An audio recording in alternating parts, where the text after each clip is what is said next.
হাসরের মাঠে আমলনামা প্রদানের ভয়ঙ্কর দৃশ্য।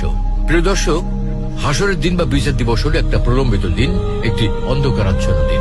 পৃথিবীর সময় বিবেচনায় সেই দিনের পরিমাণ হবে 50,000 বছর। এই দীর্ঘ সময় একাধিক পর্বে বিভক্ত থাকবে, যার মধ্যে প্রথম হল পুনরুত্থান পর্ব। অন্ধকারাচ্ছন্ন হাসরের মাঠে প্রত্যেকের হাতে লম্বা একটা লিস্ট ধরিয়ে দেওয়া হবে। সেখানে তার দুনিয়ার জীবনের সবকিছু পুঙ্খানুপুঙ্খ রূপে লেখা থাকবে, ছোট থেকে ছোট, ক্ষুদ্রাতে ক্ষুদ্র বিষয়, প্রতিটি মহৎ কাজের কথা, প্রতিটি মুহূর্তের কথা। এক মুহূর্তের বিবরণ বাদ যাবে না। তখন এই বিবরণ নিয়ে মানুষ সামনের দিকে যেতে থাকবে, মূল বিচার মঞ্চের দিকে এগুতে থাকবে। হাসরের মাঠে এমন এক মহৎ হ্রাসের পরিস্থিতির সৃষ্টি হবে। আর এ কারণেই সেদিন কাফের মুনাফিকরা মুখের উপর ভর করে হাঁটবে, ভয়ে আতঙ্কে চোখে মুখে কিছুই দেখবে না, যেন অন্ধকার হয়ে গেছে।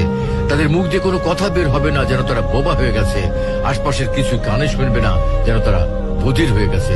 তারা সেদিন এতটাই ভীত সন্ত্রস্ত থাকবে যে সেই ভয়ে লাঞ্ছনা তাদের চেহারায় ফুটে উঠবে।